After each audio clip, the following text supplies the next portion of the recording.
Even more similarly, what is Batman's plan for getting Superman to fight him?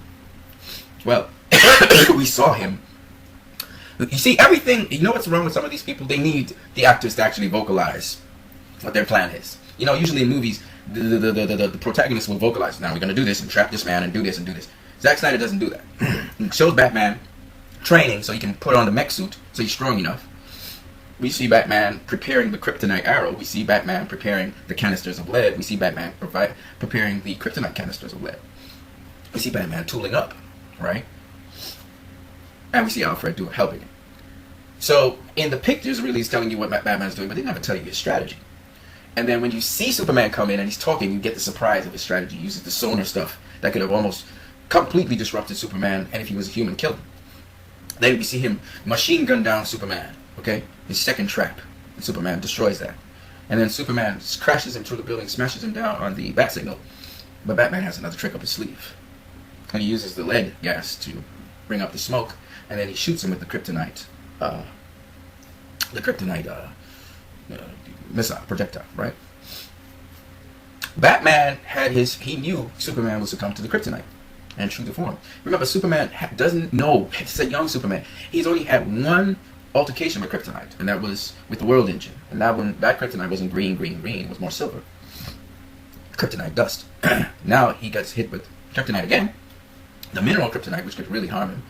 And it's in the night, so he can't really rejuvenate in the sunlight as he would like. And so that's how it equalizes the playing field for Batman to beat him up and finally to almost kill him. And Batman had it all planned out, as you can see. He went from the top of the building, carried him right down to the base of the building, and he had a kryptonite spear waiting to kill Superman. It's just like with Batman's gadgets. He doesn't go through all the different gadgets like, you know, how you would do with earlier Batman. So this thing does this and that. No.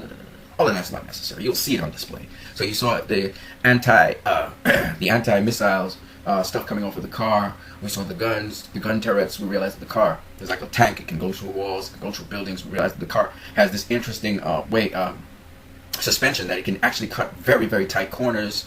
We learned that the car is bulletproof. We learned that he's got all of these interesting batarang weapons.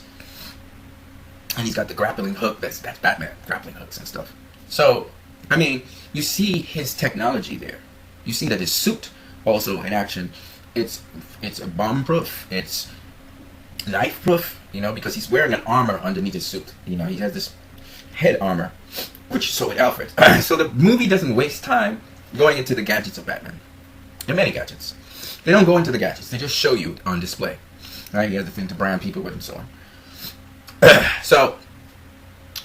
So what's Batman's plan for getting Superman to fight him? Well, it's all shown on display. Why did I have to tell you the plan before you see it in action? You saw it in action.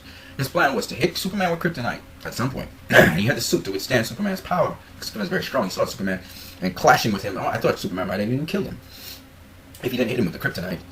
He basically wrecked Batman's suit. That's to tell you how strong Superman is. And of course, I think Batman's suit was made out of materials from Kryptonians. Okay, that's my opinion on it. I think we didn't really see all those details. The movie didn't have time, and it doesn't really bother me. So, in short, Batman's plan was on display when you were seeing Batman fight Superman. He obviously had a plan. He set it up into motion, and his plan involved kryptonite, and it was that simple. All right. If Batman knows so much about Lex Luthor's shady smuggling deals, why doesn't he suspect Luthor's true intentions? Well, again, I mean, it's not common sense, but it is common sense, I think. A higher level of common sense, I guess. Batman knows about the metahumans, Lex Luthor eventually. He also knows Lex Luthor's bringing the kryptonite, and he told the senator to be able to protect the world from Kryptonians. Batman sees an opportunity to get the kryptonite. He's not thinking that he's playing into Lex Luthor's plan. He's not thinking that. He and Lex Luthor thinks around the same lines. In fact, Lex Luthor throws a line to him saying, maybe we can work together. I have all kinds of things in my labs that I'm just up to no good. Lex Luthor's constantly saying evil things, okay? If you go and reflect on the movie now, you don't understand it fully until you see it a couple times and you realize, wow, this guy was evil from the get-go. He just concealed it a bit. But what's so cool about this is that Batman is focused. He's determined and focused to stop Superman. And what really turns him over to steal the kryptonite is the bomb explosion at Washington D.C.'s congressional hearing. So you have to understand, Batman doesn't see himself playing into Lex Luthor's hands. Now he knows things about Lex Luthor, right? He sees that Lex Luthor is studying metahumans, but Batman's not a metahuman. He doesn't see his name because he's not a metahuman. So Lex Luthor is investigating Batman, but and Batman probably has an idea that Lex Luthor is investigating him, because Batman is his competition. Nonetheless, Batman's so single-minded on Superman at the present moment, he's not thinking of Lex Luthor like that. Because Lex Luthor is in Metropolis. He's in Gotham. He deals mostly with Gotham issues. Now he's thinking of a bigger thing. This is why he said, this will be my legacy. He's thinking big. He's the first time Batman's thinking worldwide. You see? So he's not thinking of Lex Luthor across the bay like that. Right? So that's why he doesn't suspect Luthor. And then Luthor doesn't behave like your typical villain. He's not showing signs of that until much later on in the movie. And it's Lois Lane, what people don't realize. Lois Lane's the one that finds out that Lex Luthor is the criminal. The investigative reporter. She's the first one to discover he's the guy behind everything. Senator Finch is dead, so even though she kind of realized he was trying to kill Superman, she's dead. And all the other senators are dead. So the only other person who actually knows this first in the movie is Lois Lane. She's actually very important to this movie. Right? Because she's going to be the one that incriminates Lex Luthor, because she's got all this information on. Why is everything in this movie at least 2 story beats too complicated? Well, it seems 2 story beats too complicated because you're just too simpleton in your thinking. You've been watching too many Marvel movies. That's the simple answer. If you really go into the real world people behave more like how these people behave in this film. They don't let on. They conceal. They deceive. They always have a secret agenda. Lois Lane had a secret agenda of trying to clear Superman's name. She was under the guise of being this reporter chasing after the story. Clark Kent goes under the guise of doing a sports story, disregards everything Perry White says, and he's going after Batman. Everybody's being deceitful in this movie, right? Lex Luthor, he pretends as if he's trying to do things for the good of mankind and defend the world, but really going after Superman. Need I go on? Okay, these are just some of the main protagonists, right? So, and we all know Batman is talking about clearing the world, but really he just wants to exact revenge. So that's what's going on in this movie. So it's not that complicated, but you have to piece the pieces together. The movie's designed so you have to piece it together. It's kind of like a thriller. It's not an action movie, adventure movie. No, hell no. Nate, it's an action movie thriller. Why doesn't, and they say, it's kind of like a James Bond film. I guess some of the music sounds like James Bond, but it's not really a James Bond film either. Why doesn't Superman hear the bomb in the wheelchair? Because not every bomb ticks. Not every bomb has a timer on it.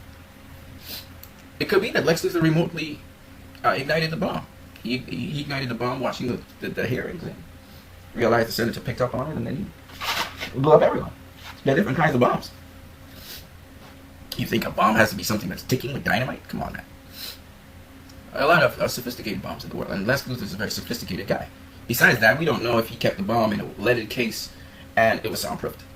There's all kinds of things you can just go wild with the assumptions. But obviously, Superman didn't hear the bomb because he couldn't pick it up. And remember, Superman has to focus in on what's going on. He can't just, people feel that Superman just hears things just like that. No, he has to dial in on people. And the guy got past security and came in. So nobody was thinking that he had a bomb. I didn't even think he had a bomb.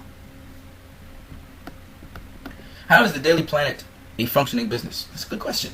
That actually is a good question. This is the first realistic question that has been asked. Because this paper is struggling. Perry White is struggling. He's trying to get all these headlines. And Perry White he's not a real reporter dude, but he's really definitely conforming to the comic book character. He always talks about these headlines and headlines and headlines all the time. I don't know if that's how it is done in reality. But the beautiful thing about this is we know the Daily Planet is struggling against more of the internet-based papers out there. They're struggling. And that's why he wanted Clark to do the sports issue. People love sports, So, Perry White has no interest in a story about Batman? No. Batman is... Let me ask you this question. If you have Oakland and it's next to San Francisco, who cares about another crazy drug dealer in Oakland? Nobody. Nobody. Okay? Gotham and Metropolis. Nobody wants to hear about some vigilante in Gotham who's a criminal. Because Gotham is known to have criminals. It's like saying, like Perry White said, water wet. Nobody wants to hear about that. Nobody wants to hear about that. Because that's a story that's ongoing. Gotham's always known for corruption. So to hear about a bat in Gotham is not a big deal. He calls it the bat thing because he doesn't see it as an important story. Whereas Clark sees it as a moral story. This guy is breaking the law. And he's brutalizing people. And not just the criminals are afraid of him. Everyone's afraid of him. And you saw that in the beginning scene, in the opening scene. The people called him the devil. So, I mean, it's because Batman's excessively violent now. It's filled with rage. How does the Kryptonian ship just decide Luthor will be its new master? Well, if you haven't watched Man of Steel, go watch it. Because the answer's right there. Whoever pushes in the key into the thing to turn on the ship, they become the master of the ship. It picks up their DNA and their voice. So he's the commander of it, because General Zod's dead. So whoever turns on the machine does that. And whenever you turn on the scout ship, it broadcasts a signal across the stars, which is why, and this is something I know from Man of Steel. This is something you have to fill in the blanks with, right? So this is how Lex Luthor is able to say the bell has already been rung. Okay, it's that simple. But yes, so whoever pushes in the key, basically is in charge of the ship. So that's why the ship said, "Do you want to take command?" And he said, "Yes." And that's basically it, Raleigh.